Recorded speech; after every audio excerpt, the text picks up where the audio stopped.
Hello everyone, welcome to this channel knowledge centre आरकेजे।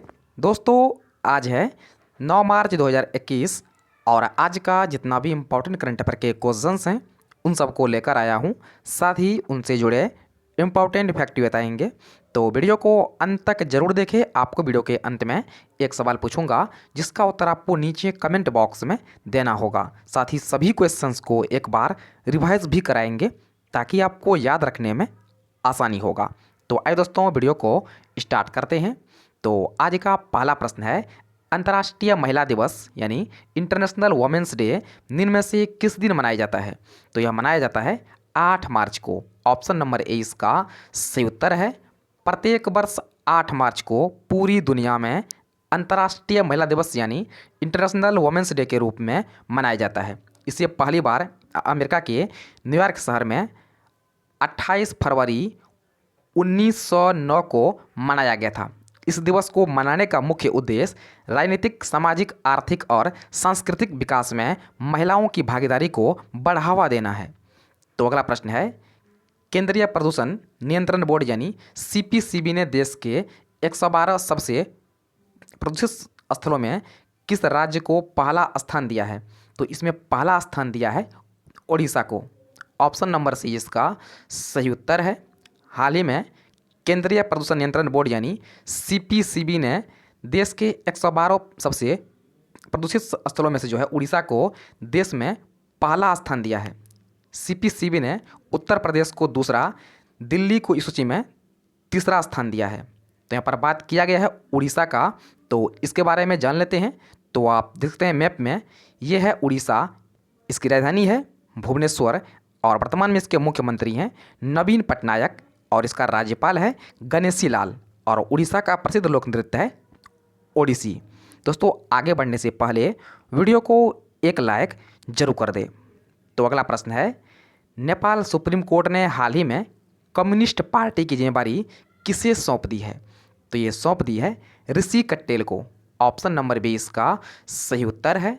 Nepal supreme court ने हाल ही में communist party की जिम्मेवारी ऋषि कट्टेल को सौंप दी है। कट्टेल ने मई 2018 में केपी शर्मा ओली और पुष्प कमल दहल की नेपाल कम्युनिस्ट पार्टी को रजिस्टर करने के चुनाव आयोग के फैसले को जो है चुनौती दी थी। दोस्तों, अगर आपने अभी तक इस चैनल को सब्सक्राइब नहीं किए हैं, चैनल पर पहली बार आए हैं, तो वीडियो के नीचे कुछ इस तरह के लाल रंग के सब्सक्राइब बटन को क्लिक करके चैनल को सब्सक्राइब जरूर कर दें। तो अगला प्रश्न है, हाल ही में किस भारतीय महिला पहलवान ने माटियो पेलिगोन रैंकिंग कुश्ती के फाइनल में जीत दर्ज कर 65 किलो भार वर्ग में विश्व की नंबर 1 पहलवान बन गई है? तो यह बन गई है Vinesh Phogat. Option number D इसका सही उत्तर है। हाल ही में भारतीय महिला पहलवान विनेश फोगाट ने माटियो पेलिकॉन रैंकिंग कुश्ती के फाइनल में जीत दर्ज कर 65 किलो भार वर्ग में विश्व की नंबर 1 पहलवान बन गई है।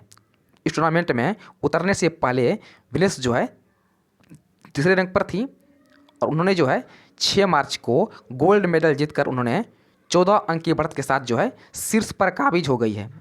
आपको बता दूं कि एशियाई खेलों में स्वर्ण पदक जीतने वाली विनेश फोगाट जो है पहली भारतीय महिला पहलवान है। तो अगला प्रश्न है, हाल ही में किस देश ने सार्वजनिक जगहों पर बुर्का पहनने पर रोक लगा दी है? तो इन पर रोक लगा दी है स्विट्जरलैंड ने। ऑप्शन नंबर बी इसका सही उत्तर है। हाल ही में स्विट्जरलैंड ने सार्वजनिक जगहों पर बुर्का पहनने पर रोक लगा दी है। फ्रांस पहला यूरोपीय देश है जिसने बुर्का पर प्रतिबंध लगा रखा है। फ्रांस की सरकार ने साल 2011 में सार्वजनिक स्थलों पर बुर्का को पूरी तरह से बैन कर दिया था। तो अगला प्रश्न है, इनमें से किस अनुसंधान संस्थान के वैज्ञानिकों ने हाल ही में हाई रेजोल्यूशन प्लेटफॉर्म विकसित किया है? तो इसे विकसित किया है रमन अनुसंधान संस्थान ने। ऑप्शन नंबर सी इसका सही उत्तर है। हाल ही में रमन अनुसंधान संस्थान के वैज्ञानिकों ने लाल रक्त कोशिकाओं पर अल्कोहल के लंबी अवधि के प्रभाव का पता लगाने के लिए हाई रेजोल्यूशन प्लेटफॉर्म विकसित किया है। तो अगला प्रश्न है, केंद्रीय शिक्षा मंत्री श्री रमेश पोखरियाल निशंक ने किस शहर में विश्व पुस्तक मेला 2021 के वर्चुअल संस्करण का उद्घाटन किया है? तो इसका उद्घाटन किया गया है नई दिल्ली में। ऑप्शन नंबर डी इसका सही उत्तर है। केंद्रीय शिक्षा मंत्री श्री रमेश पोखरियाल निशंक ने नई दिल्ली में विश्व पुस्तक मेला 2021 के वर्चुअल संस्करण का उद्घाटन किया है। उन्होंने कहा है कि राष्ट्रीय शिक्षा नीति 2020 जो है नई दिल्ली विश्व पुस्तक मेला 2021 की थीम है। क्या बोला है कि राष्ट्रीय शिक्षा नीति 2020 जो है नई दिल्ली विश्व पुस्तक मेला 2021 की थीम है। तो अगला प्रश्न है, जन औषधि दिवस यानी जन औषधि डे जो है निम्न में से किस दिन मनाया जाता है? तो यह मनाया जाता है 7 मार्च को। ऑप्शन नंबर सी इसका सही उत्तर है। प्रत्येक वर्ष 7 मार्च को जन औषधि दिवस के रूप में मनाया जाता है। इसका उद्देश्य देश के लोगों को जेनरिक दवाओं के प्रति जागरूकता और विश्वास पैदा करना है। इस दिन को देश में लोगों को सरकार की स्वास्थ्य सेवाओं के प्रति जागरूकता फैलाने के उद्देश्य से भी मनाया जाता है। दोस्तों, ये है आज यानी 9 मार्च का मोस्ट इम्पॉर्टेंट करंट अफेयर। और आज जो आपके लिए प्रश्न है वह इस प्रकार से है। तो आपके लिए आज का प्रश्न है, हाल ही में किसको साल 2020 के बिहारी पुरस्कार से सम्मानित किया जाएगा? तो आपके सामने 4 ऑप्शन दिया गया है। आपसे पूछा गया है हाल ही में किसको साल 2020 के बिहारी पुरस्कार से सम्मानित किया जाएगा? तो पहला प्रश्न ऑप्शन है प्रतिमा चौधरी, दूसरा है श्रेष्ठा मित्तल, तीसरा है मोहन कृष्ण बोहरा और ऑप्शन नंबर डी है सभी। तो इसका सही उत्तर आपको नीचे कमेंट बॉक्स में देना है। तो आइए दोस्तों एक बार सभी क्वेश्चंस को फटाफट से रिवाइज कर लेते हैं। दोस्तों, रिवाइज करने से पहले वीडियो को एक लाइक जरूर कर दे। तो पहला प्रश्न है, अंतर्राष्ट्रीय महिला दिवस यानी इंटरनेशनल वुमेन्स डे के रूप में किस दिन मनाया जाता है? तो आपको प्रत्येक क्वेश्चन सुनने के बाद जो है 3 से लेकर 5 सेकंड का समय मिल जाएगा, जिसमें आपको इसका सही उत्तर चूज करना है और आपको वीडियो के अंत में कमेंट करना है आपको इन 8 प्रश्न में से कितना आपको याद हो गया है। आपको वीडियो के अंत में कमेंट भी करना है। तो आपका समय शुरू होता है अब।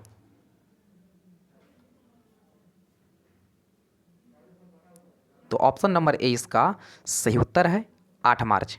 तो अगला प्रश्न है, केंद्रीय प्रदूषण नियंत्रण बोर्ड यानी सीपीसीबी ने देश के 112 सबसे प्रदूषित स्थलों में किस राज्य को पहला स्थान दिया है?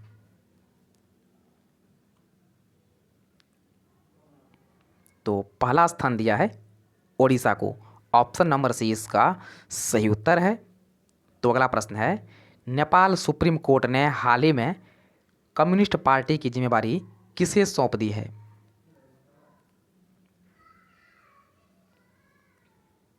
तो ये सौंप दी है ऋषि कट्टेल को। ऑप्शन नंबर बी इसका सही उत्तर है। तो अगला प्रश्न है, हाल ही में किस भारतीय महिला पहलवान ने माटियो पेलिकॉन रैंकिंग कुश्ती के फाइनल में जीत दर्ज कर 65 किलो भार वर्ग में विश्व की नंबर 1 पहलवान बन गई है? तो ये बन गई है Vinesh Phogat. Option number D इसका सही उत्तर है। तो अगला प्रश्न है, हाल ही में किस देश ने सार्वजनिक जगहों पर बुर्का पहनने पर रोक लगा दी है?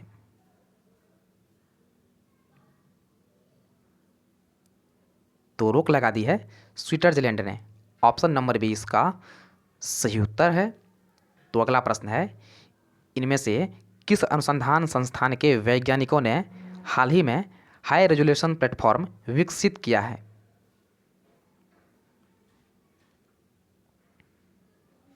तो इसे विकसित किया है रमन अनुसंधान संस्थान ने। ऑप्शन नंबर सी इसका सही उत्तर है।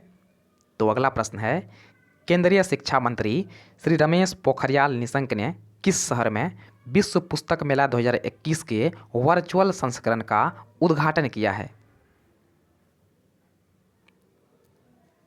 तो इसका उद्घाटन किया गया है नई दिल्ली में। ऑप्शन नंबर डी इसका सही उत्तर है। तो अगला प्रश्न है, जन औषधि दिवस निम्न में से किस दिन मनाया जाता है?